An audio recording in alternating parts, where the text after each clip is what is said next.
अस्सलामुअलैकुम दोस्तों। पाकिस्तान में जो ताकतवर तरीन लोग होते हैं उनमें से एक नाम है आर्मी चीफ़ का।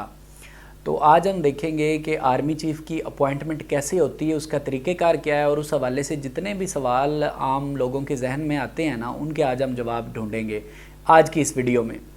तो सबसे पहली बात जो आम लोगों के जहन में जाती है कि लगाता कौन है आर्मी चीफ़, तो इसका जो किताबी जवाब है ना वो तो ये है कि सदर पाकिस्तान लगाते हैं आर्मी चीफ़। और उसकी वजह ये है कि पाकिस्तान के आइन के आर्टिकल 243 में ये लिखा हुआ है कि जो पाकिस्तान के सदर है ना, ये अफवाज पाकिस्तान के सुप्रीम कमांडर हैं। लेकिन जो अमली जवाब है वो ये है कि वज़ीर आज़म पाकिस्तान लगाते हैं। और ये भी जो आर्टिकल 243 का सेक्शन 4 है ना, कि वहीं पे क्लियरली लिखा हुआ है कि जो पाकिस्तान के प्राइम मिनिस्टर होंगे ना, वो जिसको एडवाइस करेंगे उसी को सदर पाकिस्तान लगाएंगे। मतलब ये हुआ कि डिफेंस मिनिस्ट्री कुछ नाम भेजती है वज़ीर आज़म पाकिस्तान को, और उन नामों में से वो एक नाम को चुन लेते हैं, यानी एक नाम का इंतखाब कर लेते हैं, जिसको हम ये भी कहते हैं कि वज़ीर आज़म ने एडवाइस किया है इस नाम के बारे में, और वो जिस नाम को चुनते हैं उसी नाम के ऊपर सदर पाकिस्तान साइन कर देते हैं। यानी सदर पाकिस्तान सिर्फ सिग्नेटरी अथॉरिटी हैं इनकी अपॉइंटमेंट में आर्मी चीफ़ की, इससे ज़्यादा उनके पास कोई पावर नहीं है। जब से 1973 का आइन रिवाइव हुआ है, ऐसे कभी भी नहीं हुआ कि प्राइम मिनिस्टर ने कोई नाम भेजा हो और सदर पाकिस्तान ने कहा हो कि नहीं, मैं इनको आर्मी चीफ़ नहीं लगाता हूँ। दूसरा बड़ा सवाल जो लोगों के जहन में आता है कि आर्मी चीफ़ बन कौन सकता है, यानी कौन कौन से ऐसे फ़ौजी अफसर हैं जो कि आर्मी चीफ़ बन सकते हैं, यानी कौन सी शराइत होनी चाहिए एक फ़ौजी अफसर में आर्मी चीफ़ लगने के लिए या आर्मी चीफ़ बनने के लिए। तो इसका जवाब ये है कि 3 ऐसी शराइत हैं कि जिन पे पूरा उतरना एक आर्मी चीफ़ के लिए ज़रूरी है अगर उसे आर्मी चीफ़ बनना है। इसमें से सबसे पहली शर्त है कि वो लेफ्टिनेंट जनरल हो, दूसरी शर्त ये है कि वो एक सीनियर लेफ्टिनेंट जनरल हो, और तीसरी शर्त ये है कि वो किसी कोर की कमांड कर चुका हो या अभी करंटली वो किसी कोर की कमांड कर रहे हों। अब ये जो 3 शराइत मैंने बताई, इनसे कुछ और सवाल पैदा होते हैं। मसलन पहला सवाल ये कि ये लेफ्टिनेंट जनरल कौन होते हैं। तो मैं आपको बताना चाहता हूँ कि जो लेफ्टिनेंट जनरल है ना, ये पाकिस्तान में सेकंड हाईएस्ट रैंक है आर्मी में, या अफवाज पाकिस्तान में ये सेकंड हाईएस्ट रैंक है। इनसे ऊपर सिर्फ और सिर्फ 4 स्टार ऑफिसर्स होते हैं। लेफ्टिनेंट जनरल्स जो हैं ये 3 स्टार ऑफिसर्स होते हैं, और इनसे ऊपर सिर्फ 4 स्टार ऑफिसर्स होते हैं। और आपको मैं एक मज़े की बात बताऊं कि जो 4 स्टार ऑफिसर्स हैं ना, वो सिर्फ एक वक्त में पाकिस्तान में सिर्फ 4 होते हैं।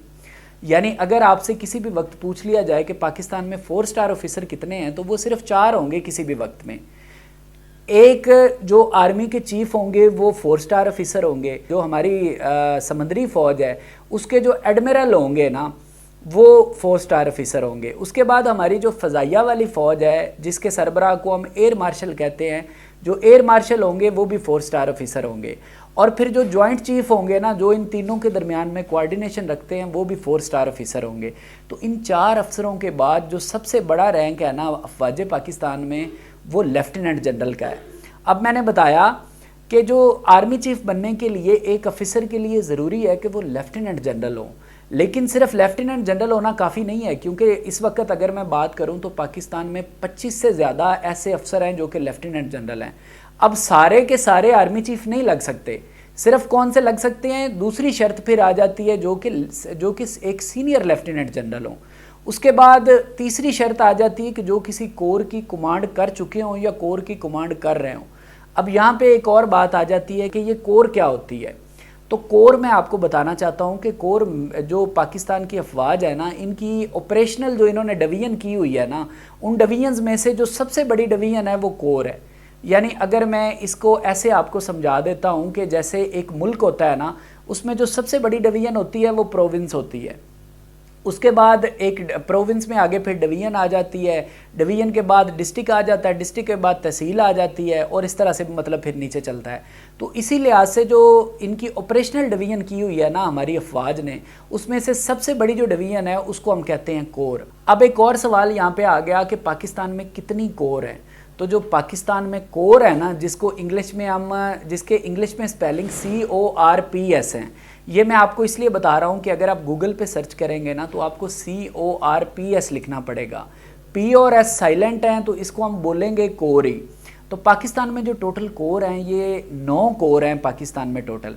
अगर हम नॉर्थ वाली साइड से शुरू हो जाएं तो हमारी जो सबसे पहली कोर आती है वो आज़ाद कश्मीर कोर है। پھر آزاد کشمیر کے ساتھ جو ہمارا صوبہ آتا ہے وہ کے پی کے ہے، تو کے پی کے میں ہماری ایک کور ہے پشاور کور۔ پھر ہم اگر کے پی کے سے پنجاب میں آ جائیں تو پنجاب میں ٹوٹل 5 کور ہیں۔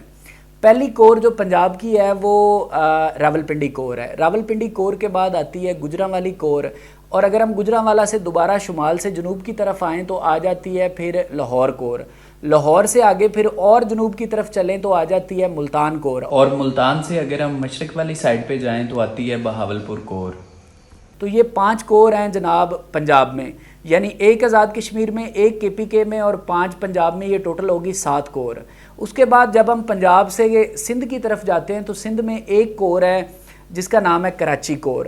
سندھ سے ہم بلوچستان کی طرف چلے جائیں تو بلوچستان میں بھی ایک کور ہے جس کا نام ہے کوئٹہ کور، یعنی یہ ٹوٹل 9 کور ہے۔ اب دوبارہ سے واپس اسی بات کی طرف آ جائیں کہ کسی فوجی افسر کے آرمی چیف لگنے کے لیے ضروری ہے کہ وہ ایک لیفٹیننٹ جنرل ہو، وہ ایک سینئر لیفٹیننٹ جنرل ہو، اور وہ کسی کور کی کمانڈ کر چکا ہو، تیسری شرط۔ اب ہم دیکھتے ہیں کہ ہمارے جو پچھلے 4 آرمی چیف کو ہم دیکھ لیتے ہیں کہ وہ لگے کیا وہ کسی کور کی کمانڈ کر چکے تھے آرمی چیف بننے سے پہلے، تو اس کا جواب ہے کہ بالکل کر چکے تھے۔ تو پچھلے 4 میں سے سب سے پہلے تھے مشرف۔ جو مشرف تھے وہ آرمی چیف بننے سے پہلے ہماری جو آزاد کشمیر کی کور ہے اس کے کمانڈر رہ چکے تھے۔ اس کے بعد ہمارے آرمی چیف بنے جنرل اشفاق پرویز کیانی صاحب۔ اشفاق پرویز کیانی صاحب آرمی چیف بننے سے پہلے جو ہماری راولپنڈی کور ہے اس کے کمانڈر رہ چکے تھے۔ ان کے بعد آئے ہمارے آرمی چیف جنرل رحیل شریف صاحب، اور رحیل شریف صاحب آرمی چیف لگنے سے پہلے ہماری جو گجرانوالا کور ہے اس کو کمانڈ کر چکے تھے آرمی چیف بننے سے پہلے۔ اور رحیل شریف کے بعد اب آئے ہیں جو ہمارے اب آرمی چیف ہیں قمر جاوید باجوہ صاحب، یہ بھی راولپنڈی کور کی کمانڈ کر چکے تھے۔ یعنی یہ بات ثابت ہوگی کہ صرف وہی آرمی کا افسر، یعنی وہی آرمی کا لیفٹیننٹ جنرل جو کہ سینئر ہوگا اور جو کسی کور کی کمانڈ کر چکا ہوگا، وہی آرمی چیف بن سکتا ہے۔ اس کے بعد ہم یہ دیکھتے ہیں کہ ہمارے جو پچھلے 2 آرمی چیف لگے نا، ان کو لگانے کا طریقہ کار کیا تھا۔ تو پہلے تو میں آپ کو بتانا چاہتا ہوں کہ میں 2 کی بات کیوں کر رہا ہوں۔ 2 کی بات اس لیے کر رہا ہوں کیونکہ ان 2 سے پہلے تھے اشفاق پرویز کیانی صاحب، اور اشفاق پرویز کیانی صاحب کسی پروسیجر کے تحت نہیں لگے تھے آرمی چیف۔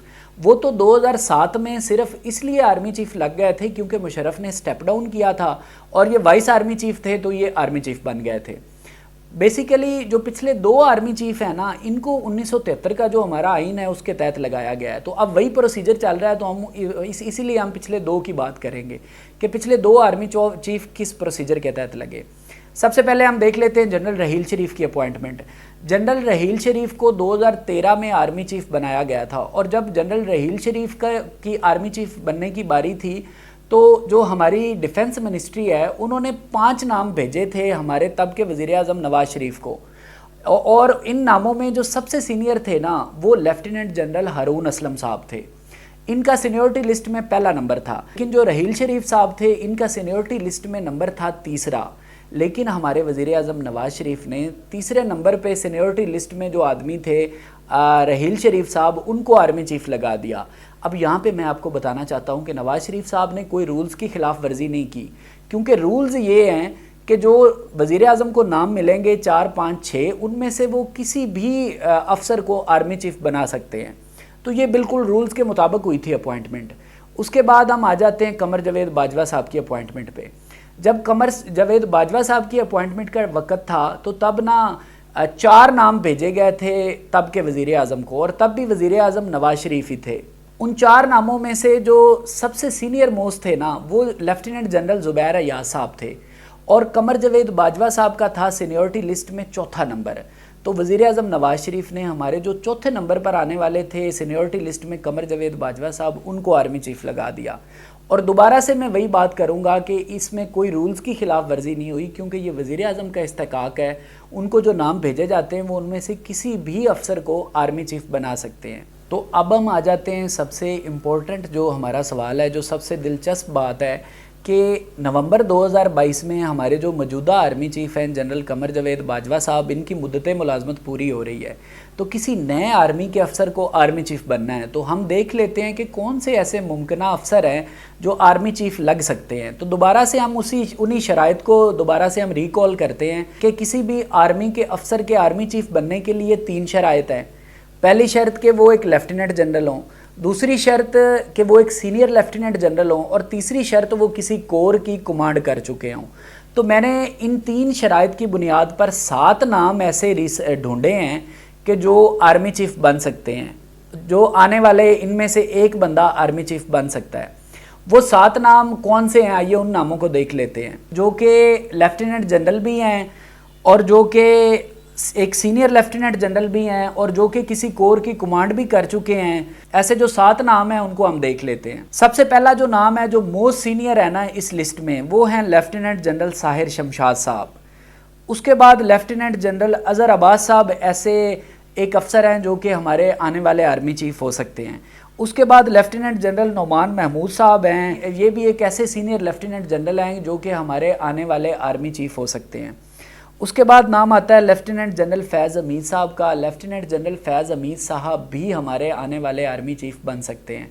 फैज़ हमीद साहब वही आर्मी के अफसर हैं जो कि पहले ISI की कमांड कर चुके हैं और अभी ये पेशावर के कोर कमांडर हैं। उसके बाद नाम आता है लेफ्टिनेंट जनरल मोहम्मद आमिर साहब का, ये भी हमारे आने वाले आर्मी चीफ हो सकते हैं। उसके बाद नाम आता है लेफ्टिनेंट जनरल चिराग हैदर बलोच साहब का, ये भी ऐसे आर्मी के अफसर हैं जो कि हमारे आने वाले आर्मी चीफ बन सकते हैं। उसके बाद आखिरी जो नाम आता है वो आता है लेफ्टिनेंट जनरल आसम मुनीर साहब का। लेफ्टिनेंट जनरल आसम मुनीर साहब भी हमारे आने वाले आर्मी चीफ बन सकते हैं। तो ये वो 7 नाम हैं। इन 7 नामों में से मुमकिना तौर पर कोई एक अफसर जो है ना वो हमारा आने वाला आर्मी चीफ होगा, क्योंकि यही वो नाम हैं जो कि जो आर्मी चीफ बनने के लिए 3 शराइत हैं उन पर पूरा उतरते हैं। थैंक यू वीडियो देखने के लिए। वस्सलाम।